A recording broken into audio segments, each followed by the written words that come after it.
Hoje eu vou responder com vocês uma questão para o cargo de delegado de Polícia Civil. O concurso aconteceu em 2021 e o caderno é do tipo 1. Então vamos lá, questão número 1. Maria, servidora pública municipal, em janeiro de 2017, foi nomeada para ocupar um cargo em comissão, junto à Secretaria Municipal de Turismo. Em julho de 2019, ao retornar das férias, ela tomou conhecimento de que havia se desonerado e, após consulta ao referido ato veiculado no Diário Oficial do município, para sua maior surpresa, constava que sua exoneração ocorrera a pedido. Com base na teoria dos motivos determinantes, é correto afirmar: a. Havendo comprovação de que o motivo expresso não guarda compatibilidade com a realidade fática, o ato pode ser anulado pelo Poder Judiciário. B. O administrador não se vincula ao motivo exposto no ato administrativo sem que a lei assim o exigisse. C. O ato é válido, eis que a exoneração de servidores para cargos públicos em comissão leva em conta os critérios de conveniência e oportunidade da administração pública. Ou D. O vício no motivo constitui óbice ao controle judicial sobre o ato administrativo. Então, aqui é um assunto que trata de diversos assuntos, porque a gente vê aqui que ela fala que a questão trata sobre carga em comissão, sobre ato administrativo, sobre teoria dos motivos determinantes, sobre o controle do Poder Judiciário, e tudo isso é necessário que a gente tenha um conhecimento prévio para que possamos responder essa questão. E para isso a gente vai começar a entender melhor todas essas questões para que possamos então chegar à conclusão e a uma resposta adequada à questão. Vamos lá.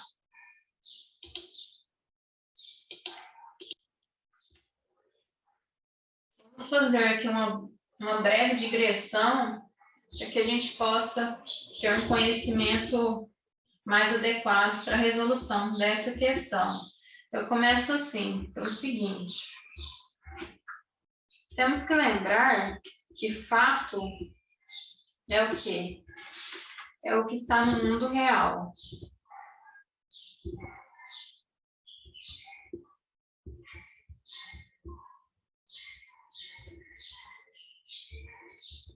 Isso para que a gente possa entender o ato administrativo e todas as suas nuances que a questão vai tratar. A gente precisa entender primeiro o que é fato. O fato é aquilo que está no mundo real. Já o fato jurídico,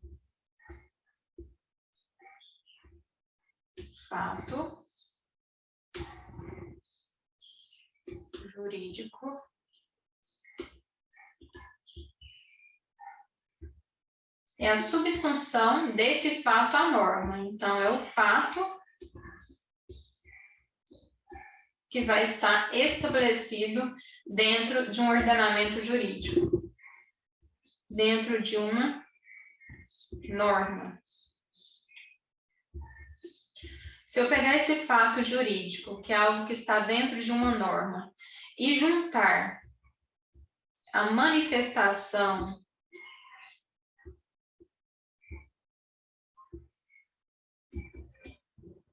de vontade,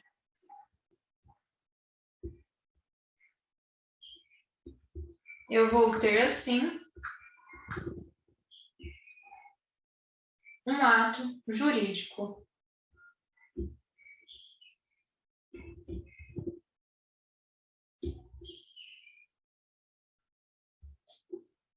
Esse ato jurídico, ele vai ser utilizado dentro da administração pública. E aí sim a gente vai entrar em ato administrativo. Mas esse ato jurídico só é um ato administrativo quando eu junto a ele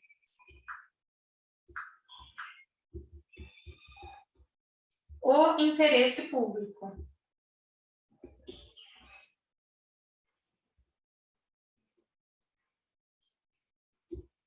Se eu juntar a autonomia da vontade,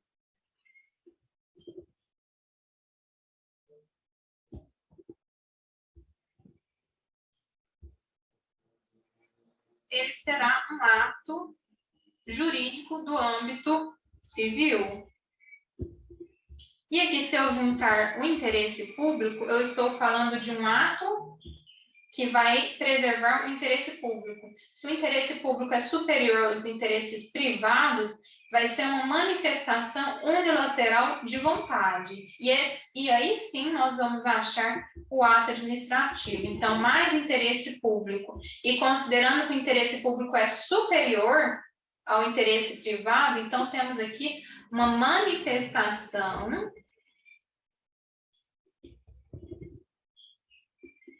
unilateral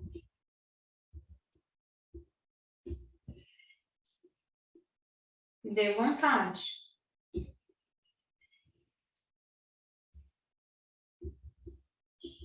E isso cria o ato da ensejo ao ato administrativo, em sentido estrito.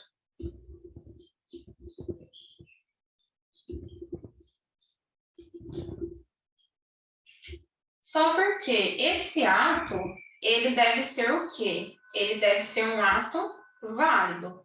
Ele deve ser um ato existente, um ato válido e um ato eficaz. Mas antes, vamos ver então sobre esse ato administrativo, sobre o prisma da validade. O que será então um ato válido? Será que esse ato, exoneração da administração pública, foi um ato válido? Para sabermos disso, nós temos que entender o que é um ato válido. Para isso, a gente vai fazer uma pequena analogia, relembrando o que é um ato civil válido. E depois a gente faz uma comparação, porque eu acho que com essa analogia fica fácil de entender o que é um ato administrativo válido.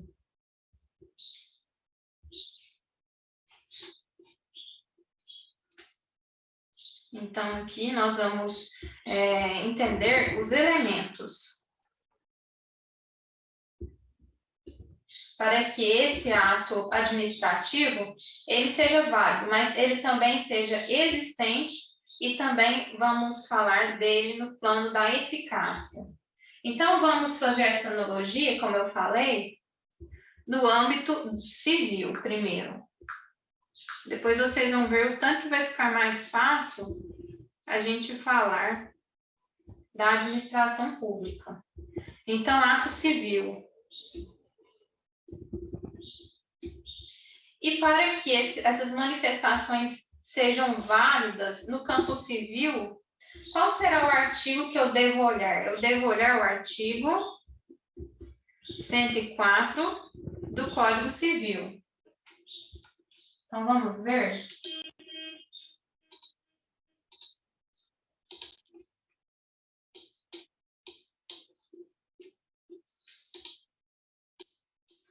Título 3, dos fatos jurídicos. Título 1, do negócio jurídico. Capítulo 1, disposições gerais. Artigo 104, a validade do negócio jurídico requer, inciso 1, agente capaz. 2, objeto lícito, possível, determinado ou determinável. E 3, forma prescrita ou não defesa em lei.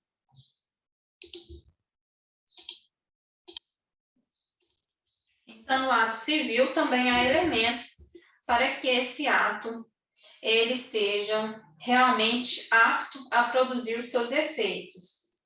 Então, ele também deve existir, ele deve ser válido e eficaz. Então, vamos analisar, em um primeiro momento, de forma geral, como deve ser esse ato. Esse ato deve ter, inciso 1, agente capaz.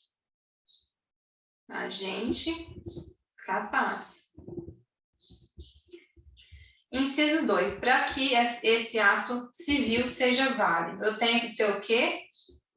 2, objeto lícito, possível e determinável no âmbito do direito. Então, vamos colocar, então, só objeto lícito.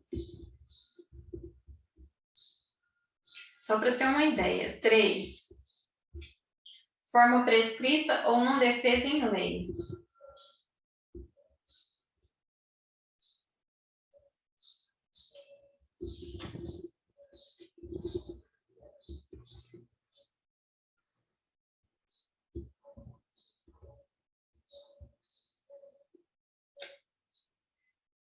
Isso é no âmbito civil. E no âmbito administrativo, quais serão os elementos necessários para o ato administrativo? Se aqui é um agente capaz, então aqui eu também tenho que ter um agente competente. Vamos colocar agente competente.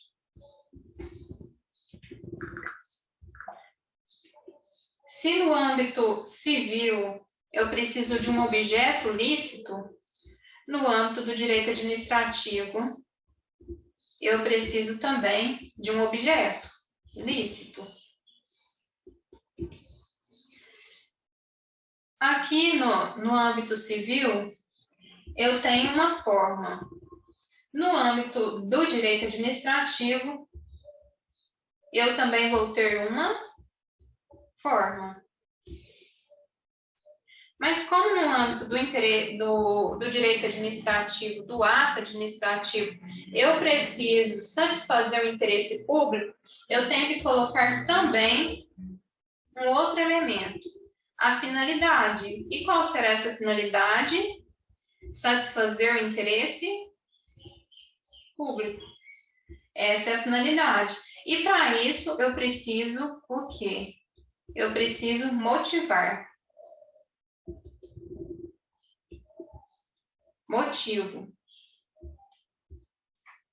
Sabendo disso, a gente pode passar aqui para a gente entender um pouco melhor sobre os planos de existência, validade e eficácia. E em qual plano isso vai englobar? Isso é para a gente responder o quê? Se o ato é um ato existente. Quando pergunta, sempre há aquela confusão. É um ato existente? Ou é um ato inexistente? É um ato válido? E se for válido? Ou melhor, se ele tiver um vício na validade, é um ato nulo? Ou é um ato anulável?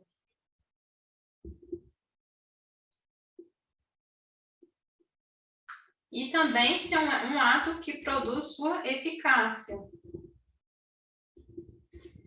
Então, com esse raciocínio, a gente vai poder responder inúmeras outras questões de forma mais facilitada. Então, vamos desenvolver aqui sobre essa questão desses âmbitos de existência, validade e eficácia. Então, aqui,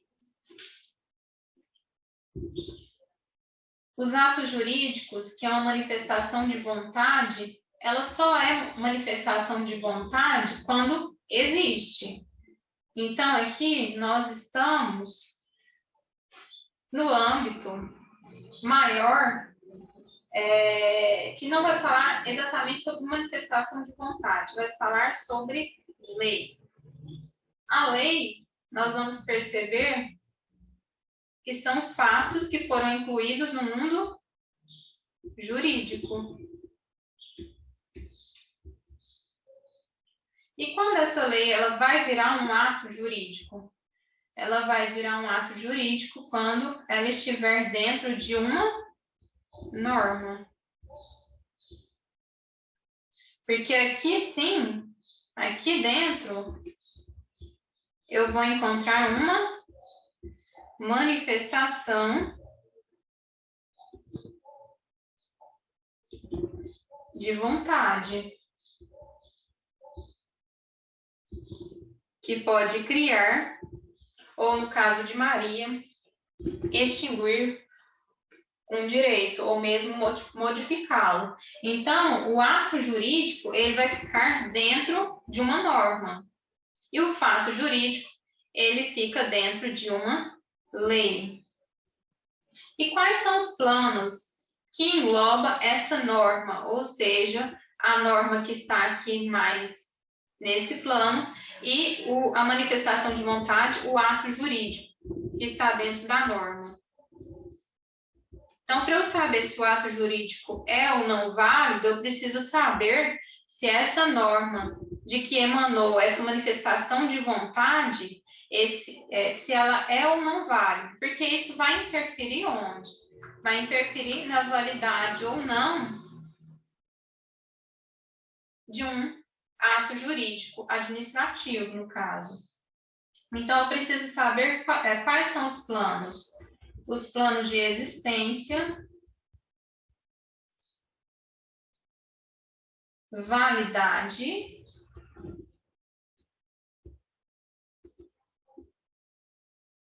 e eficácia.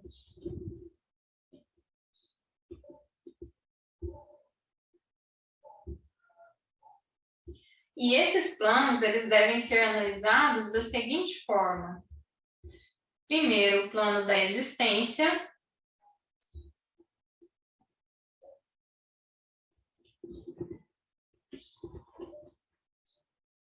Depois, o plano da validade.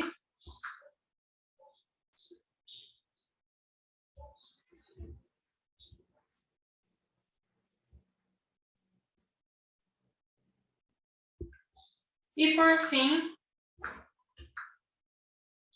o plano da eficácia.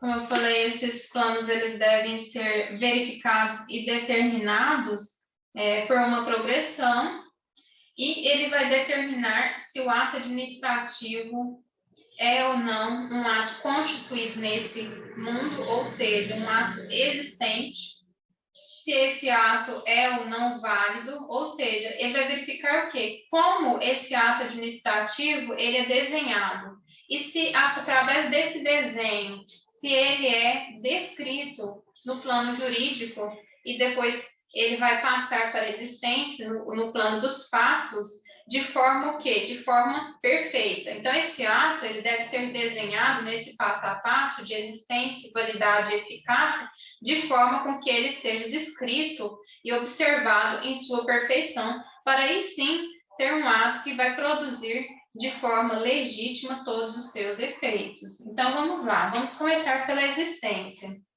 Dentro desse ato administrativo, quando eu falo um ato administrativo existente, então o que eu preciso considerar dentro dessa existência? Vou dividir em 3 aqui para a gente fazer essa análise em um plano só. Ó, existência, validade e, por fim, eficácia.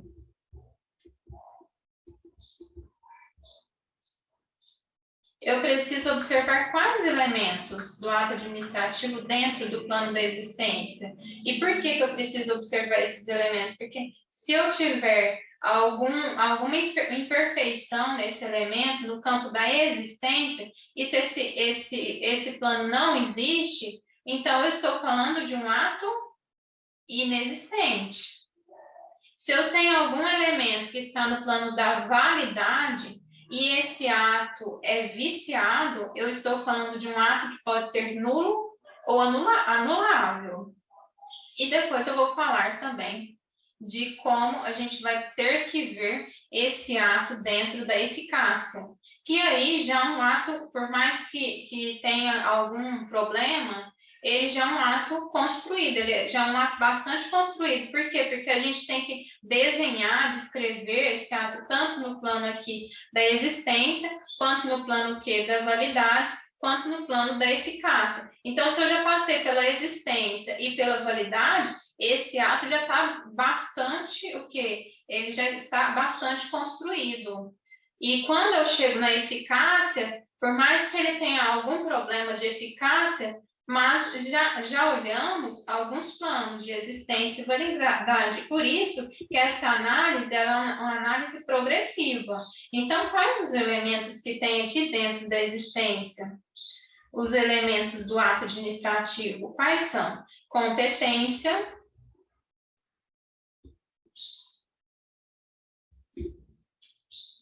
objeto,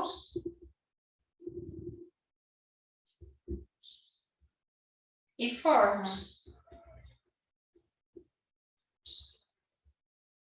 E quais são os elementos que eu tenho aqui dentro da validade? Quando eu falo em validade, eu lembro já do quê? licitude. Quando eu falo dessa construção de existência, eu lembro que de um plano fático, de um plano fático, não, de um plano típico, né? Eu lembro aqui de um fato que deve ser o quê? Um fato que tem que ter uma tipicidade, vamos dizer aqui. Quando eu olho na validade, eu tenho que ver um fato que já foi descrevido com a base em uma norma jurídica, mas esse fato ele não pode ir contra a norma jurídica. Por isso, ele deve ser um fato lícito, porque se ele for ilícito, ele está indo contra uma norma que existe, que a gente já olhou o plano da existência, mas que vai contra a essa construção de existência que está presente ali no âmbito da construção da norma. Então, se eu vou contra, se é ilícito, é porque aqui eu não estou preservando o quê? O elemento finalidade e o elemento, que aqui eu vou colocar aqui, interesse público, só para lembrar.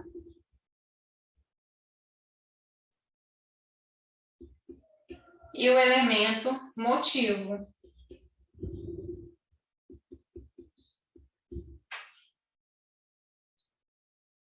Na eficácia, eu tenho aqui um momento que dá a concretude desse ato no âmbito dos fatos, ou seja, vou colocar aqui vida, cotidiano, que é a vida real, vamos dizer assim, é o momento de concretização. Essa palavra concretização aqui é muito importante na hora de explanar sobre o plano da eficácia, concretização. Então, para que eu tenha essa construção de forma perfeita, eu tenho que olhar todos esses planos. E não cumprido esses requisitos, ou o ato ele vai ser inexistente. Então, aqui não cumpre os requisitos. Então, eu tenho um ato inexistente. Aqui é viciado. O ato existe, mas ele é viciado. Então, eu tenho um ato nulo ou anulável.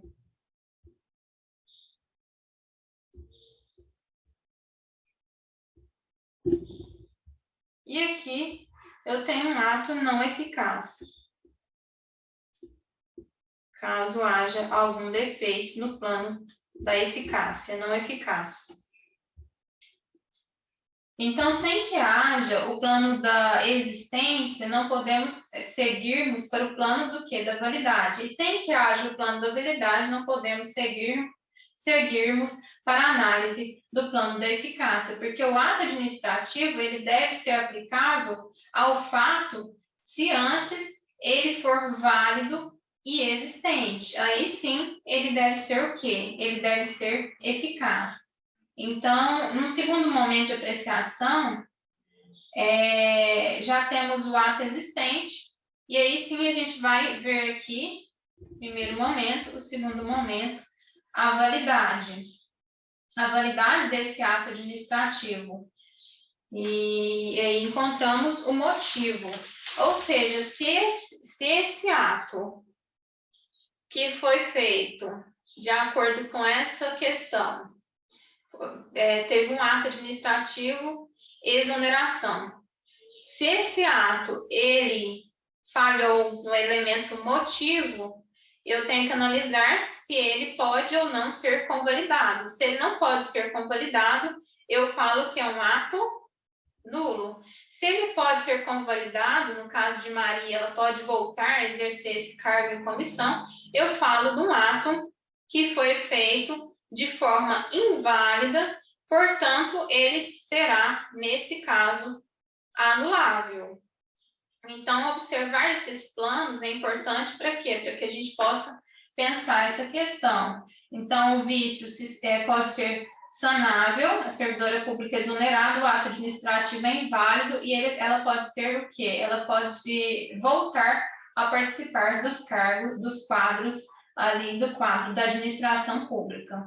E se insanável, ele vai ser o quê? Ele vai ser nulo. E tudo isso, então, no motivo, eu pude ver no plano da validade. Agora vamos para o próximo aqui, para a gente entender o cargo em comissão. O cargo em comissão, que vai servir também aqui, por meio dessa análise, para a gente responder inúmeras outras questões. Aqui, eu fiz um quadro aqui.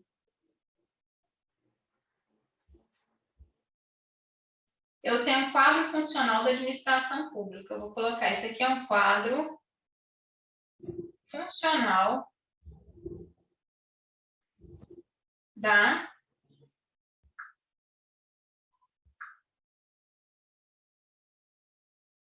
Vou colocar AP.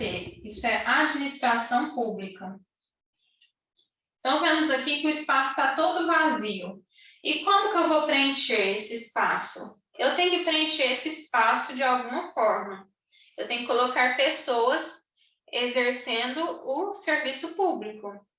Na administração pública há um serviço e ele deve ser exercido. Mas de que forma eu tenho que recrutar, vamos dizer assim, essas pessoas? Eu tenho que recrutar segundo o princípio republicano. Eu não posso recrutar por indicação, eu tenho que recrutar a partir de um princípio republicano. Então, eu penso logo em concurso público. Então, esse espaço aqui vazio, onde há um serviço público, a gente pensa aqui um serviço público a ser feito,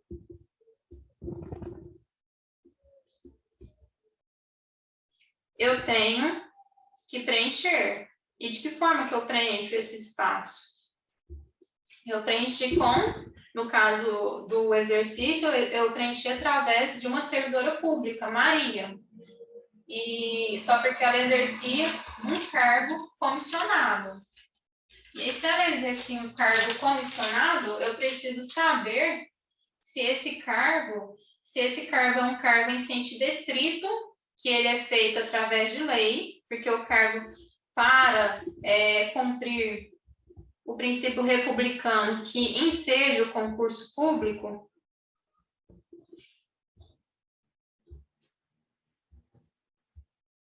eu preciso de quê? Eu preciso de um interesse público.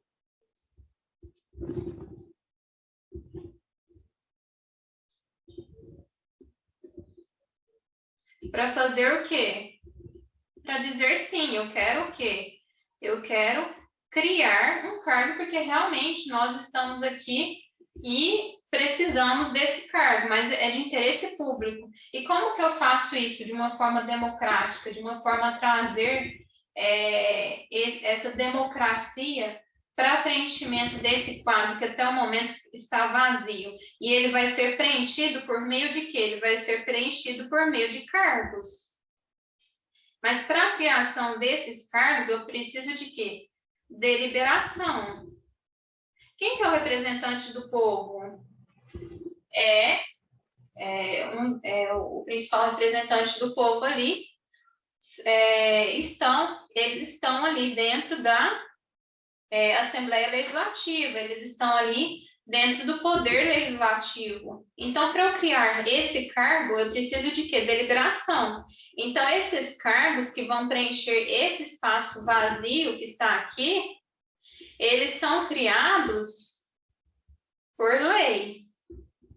Então, aqui, esses cargos não preenchem todo esse espaço vazio, porque sempre vai ter que haver uma demanda por serviço público.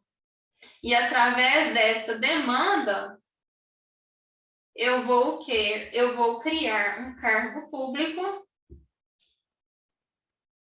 por meio de quê? Por meio de lei. E assim, criando um cargo público, eu dou início a um recrutamento, vamos dizer assim, que é o concurso público. Essa é a regra. Então, quando eu falo em cargo aqui, eu estou falando cargo para o serviço público, cargo em sentido estrito. Por quê? Porque eu estou falando de cargo através de lei. Então, se uma pessoa ela faz concurso público e passa, ela vai ocupar o quê aqui?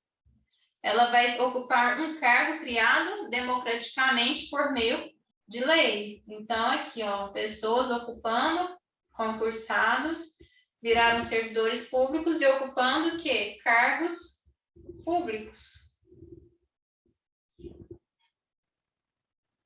Mas como vocês podem ver, esse espaço ele não está todo preenchido. E ele vai ser preenchido não só por cargos, nesse sentido estrito de criação por lei, mas também por aqueles servidores que vão ocupar esses cargos, mas não em sentido estrito, que é criado por lei, mas sim cargos em comissão. Nesse caso, eu não estou falando de uma pessoa que já surge de um cargo em sentido estrito, eu estou falando de cargo em sentido lato, cargo em comissão. Então, esse aqui é um outro sentido. Mas aqui, vamos só fazer uma análise que vai ajudar a resolver muitas outras questões. Quando eu tenho esse conjunto aqui de cargos, eu posso falar que eu tenho uma carreira. Isso aqui eu vou chamar de carreira. A carreira, ela vai integrar o quê? Ela integra uma classe. Essa classe é um agrupamento de cargos que tem igual padrão de vencimento.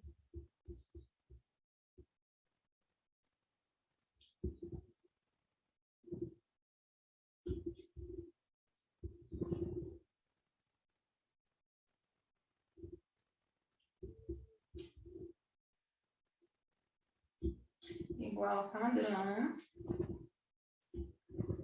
de vencimento. E qual é um exemplo que a gente pode lembrar? A gente pode lembrar de igual padrão de vencimento o cargo, por exemplo, a classe que pertence aos juízes. Essa classe, ela é classe por ter o quê? Ela tem o quê que faz ela ser uma classe? Ela visa uma promoção. Então, assim, eu posso aqui olhar que existem aqui juízes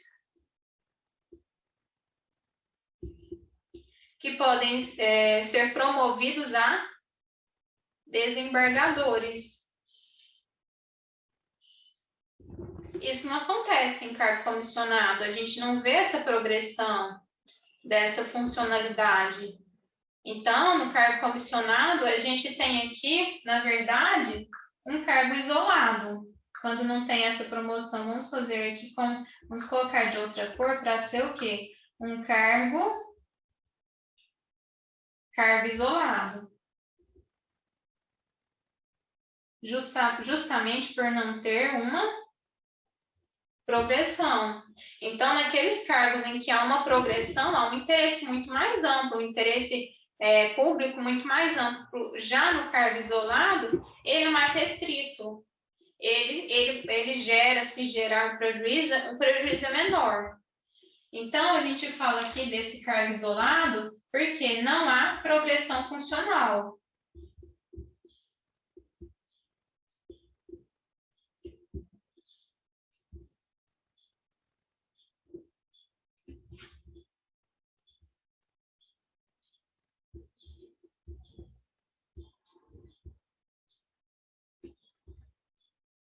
E aqui sim, a gente entra na questão que a gente encontra um cargo em sentido amplo, porque eu não estou pegando aqui de uma pessoa que já tem um cargo em lei para estender essa função dela e colocar em um cargo comissionado, e aqui já seria o quê? Aqui já seria um cargo previamente deliberado por uma lei.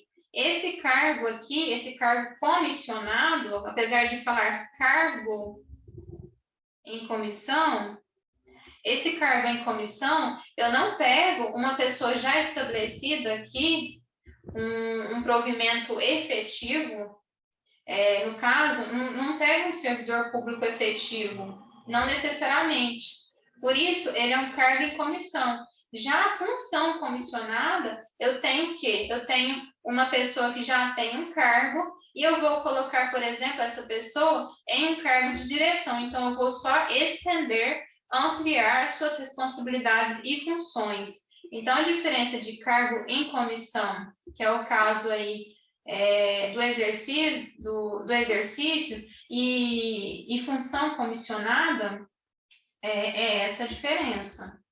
Porque o cargo em comissão não é um cargo em sentido estrito dentro da administração pública. Já a função comissionada, a função de confiança, há esse estabelecimento prévio de uma pessoa que passou em um concurso público. Então, aqui eu estou falando de um cargo comissionado, que é o cargo em comissão, ou a função comissionada.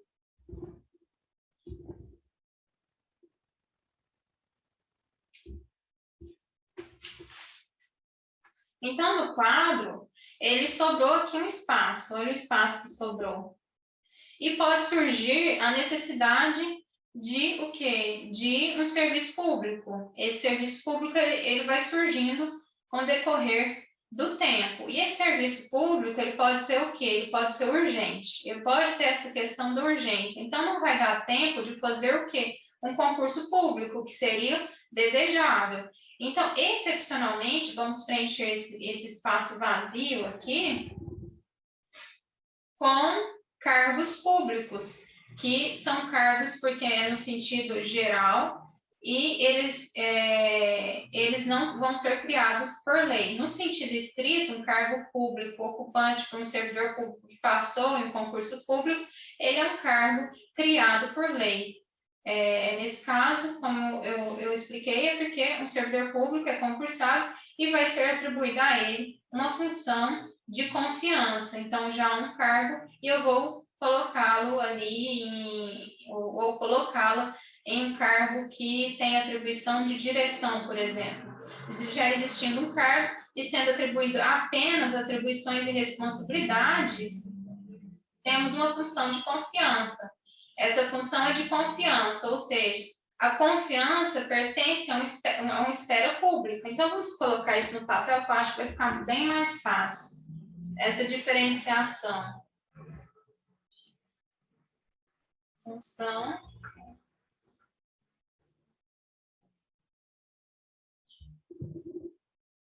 de confiança. Aqui, dentro do quadro funcional da administração pública, já há um cargo em sentido estrito, porque criado por lei, e eu vou pegar esse servidor público e remanejá-lo a essa função de confiança. Função de confiança. Olha essa palavra confiança dentro da administração pública.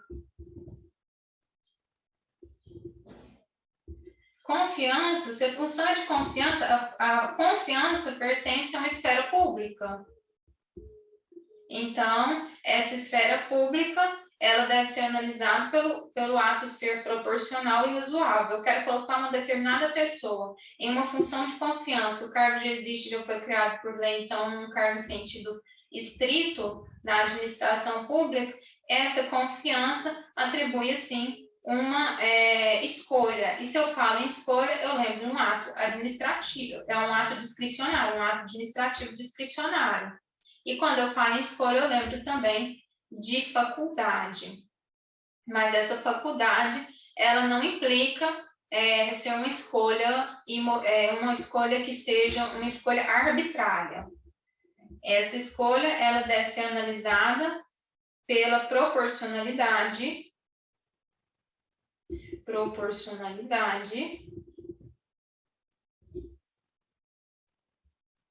e razoabilidade. Deve ser uma escolha razoável.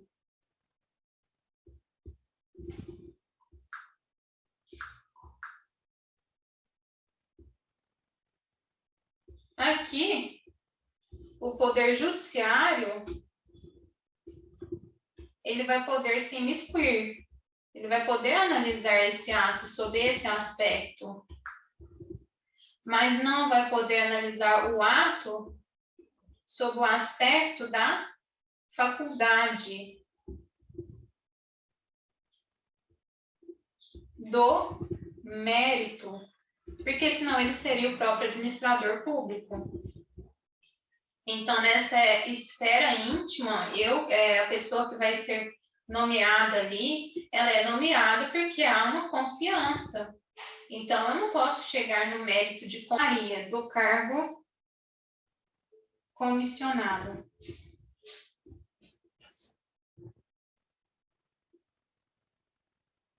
Maria pertence a um cargo em comissão, portanto, ela não ocupa um cargo criado por lei.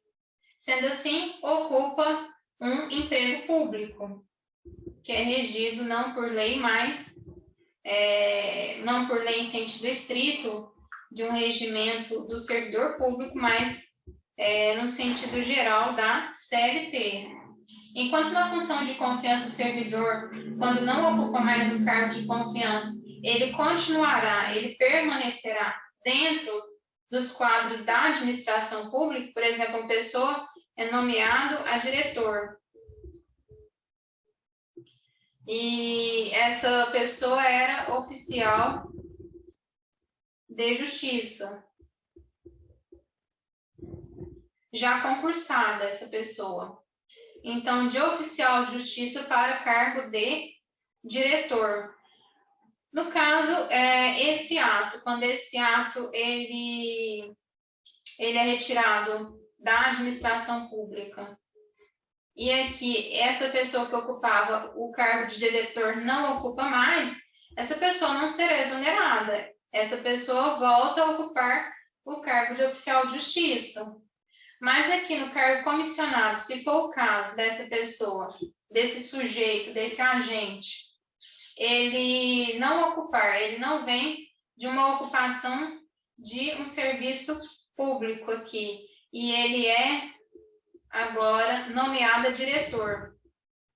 Então, se ele é exonerado, se esse agente é exonerado, logo ele não tem um cargo a voltar. Portanto, ele é o que? Ele é exonerado. O cargo em comissão, que é o caso de Maria, quando não pertence mais ao cargo em comissão, por consequência, ela não pertencerá também aos quadros da administração pública. Então, ela vai sair do próprio quadro da administração pública, aquele quadro que eu desenhei. Então, ela não sai daqui, que era um cargo isolado, e volta para cá, que era um cargo efetivo que ela tinha, porque essa é a função de confiança. Ela sai daqui, que é uma função de confiança, e é exonerada. Ela vai ser o quê? Exonerada.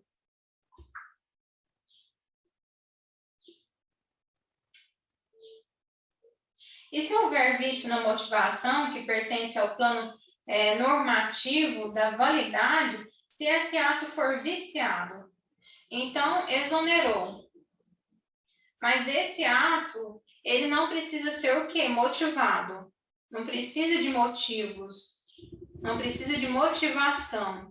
Já que é um cargo em confiança. Aqui é um ato discricionário. A qualquer momento ela pode ser o quê? Exonerada. Mas o administrador público, ele motivou esse ato. Nesse caso, se o ato for viciado, o motivo ele vai pertencer ao plano da validade. Pertencendo ao plano da validade, porque a gente já analisou o plano da existência. E no plano da validade, o que a gente vai falar? A gente vai falar em que? Vício, ou seja, uma ilicitude, algo que foi contra a lei. Por quê? Porque há uma motivação, não precisava de motivação, mas se assim o fez, essa motivação deverá cumprir com os seus fins. Então, assim, os meios deve cumprir até chegar a um determinado fim. Se a motivação fala que Maria vai ser exonerada por determinado motivo, esse motivo ele deve chegar ao plano da eficácia. Ele deve estar aqui no plano da eficácia. Então, o motivo ele tem que ter uma compatibilidade entre o que foi motivado e o que é real. O que efetivamente aconteceu sob pena de vício. E esse vício, a gente vai falar que ele é anulável quando ele for sanável ou nulo quando não for sanado. Uma pessoa que ela é nomeada a ocupar um cargo efetivo de servidor público e essa pessoa não passou no concurso público, esse ato não é sanável. Portanto, esse ato será nulo. Mas no caso de uma atribuição de um cargo isolado, de uma função ali, de um cargo de confiança, de uma função de um cargo em comissão, no caso, esse ato vai ser o quê? Ele vai ser anulável. Sabendo disso, nós sabemos que houve motivação. Portanto, se essa motivação foi viciada, nós falamos, então, em anulabilidade. E como estamos no plano em que esse ato, por mais que ele possa ser justificado sob o prisma da faculdade, ele também tem o quê? Ele tem interesse público. Então, o juiz ele pode analisar esse ato sob o aspecto da proporcionalidade e da razoabilidade. Não precisava motivar, mas se motivou e essa motivação tem vício, nós podemos, então, falar que o judiciário pode anular esse ato. Então, vai haver o quê? Uma anulação. Então, se é possível convalidar, retirar esse ato e que Maria ali volte à situação anterior, existente, então estamos aí diante de um ato que pode ser retirado o seu vício. Maria ocupa um cargo em sentido lato sensu, né, que não foi criado por lei, e por não ter sido criado por lei e ser um cargo de confiança, ele pode sim não ter a sua motivação no momento da exoneração. Mas se for motivado, esse motivo ele deve ser um motivo lícito. Senão incorrerá em quê? Em vício. E esse vício, ele está no plano da validade. Então, será um vício anulável ou nulo. No caso de Maria, foi um vício nulo a ser analisado também pelo Poder Judiciário. Pois não houve proporcionalidade, muito menos razoabilidade. Então, vamos ler aqui algumas leis importantes. Essa a gente já leu.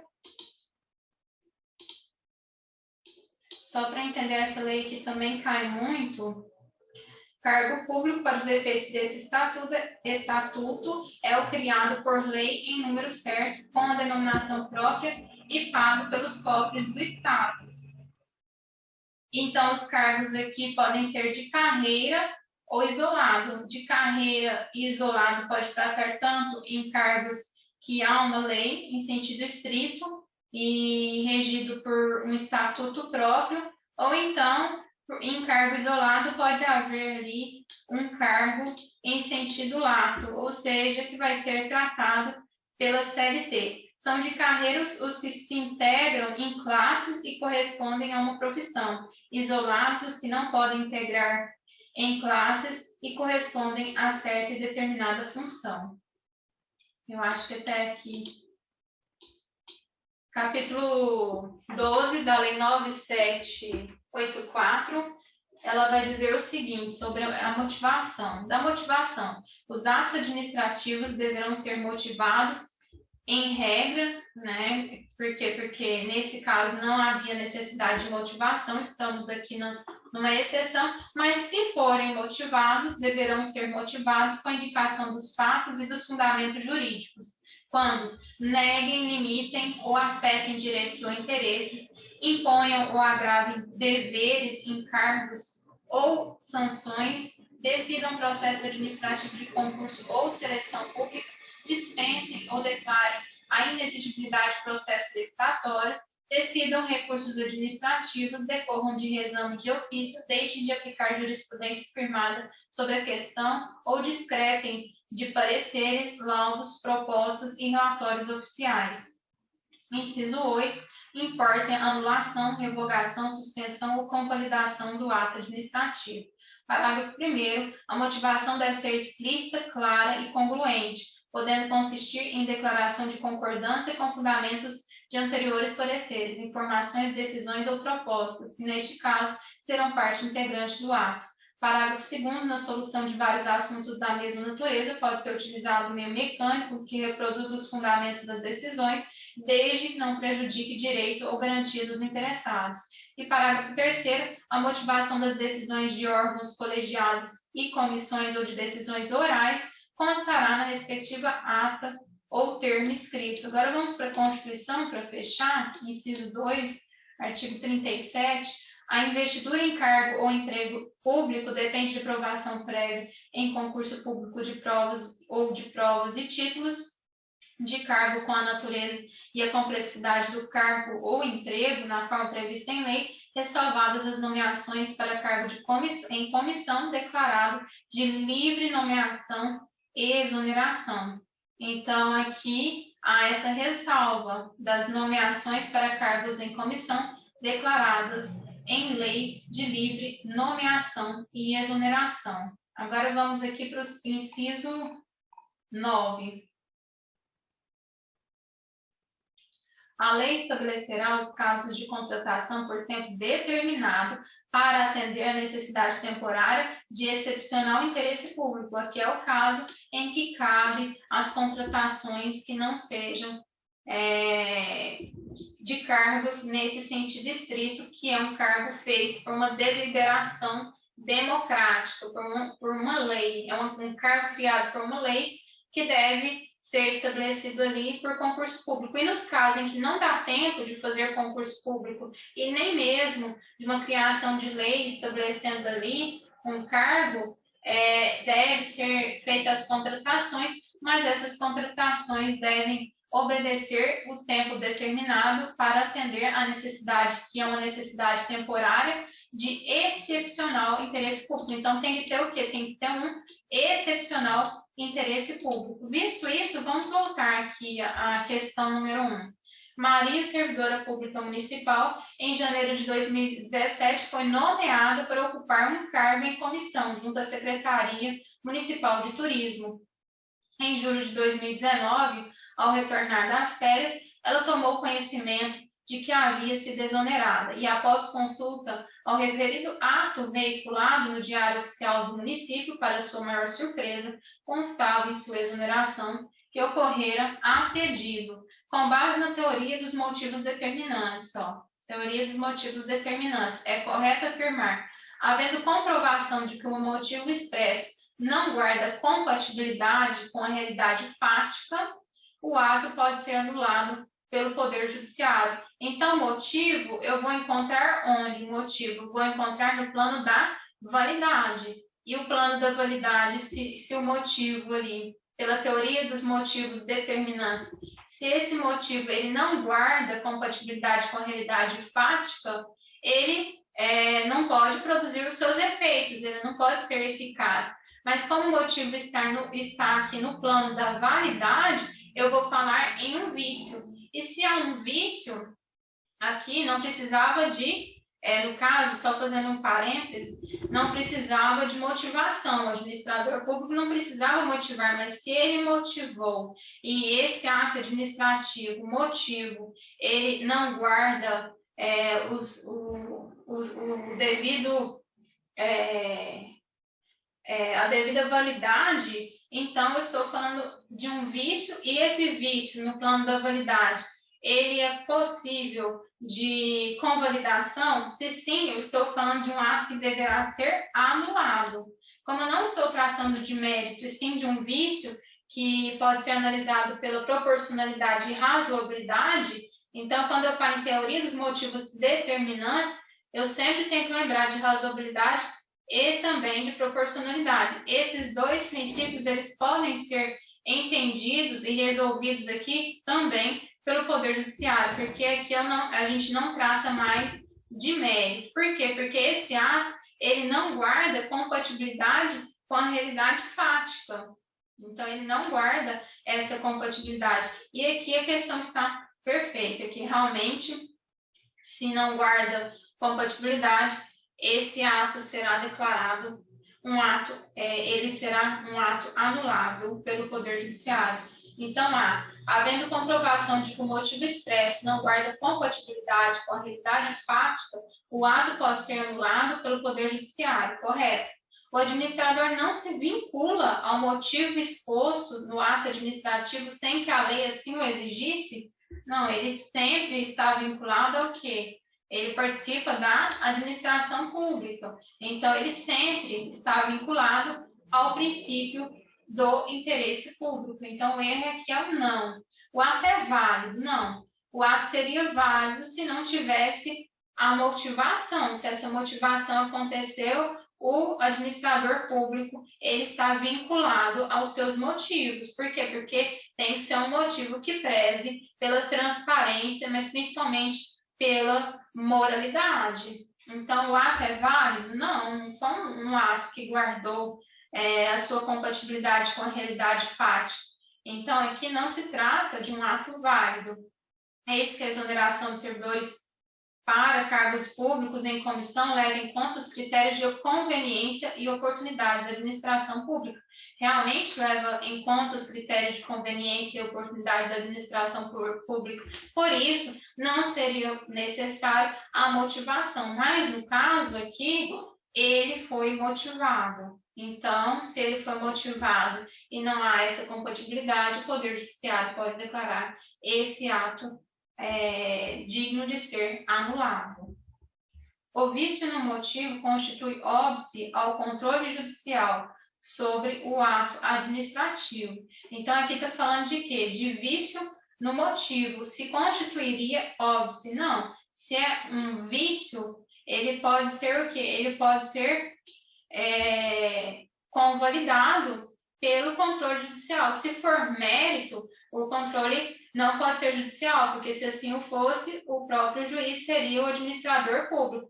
Mas como eu não estou falando de mérito, e sim de princípios que devem ser estabelecidos e analisados pelo Poder Judiciário, com proporcionalidade e razoabilidade, ele guarda, sim, essa hipótese, ele guarda, sim, essa possibilidade de ser analisado pelo controle judicial.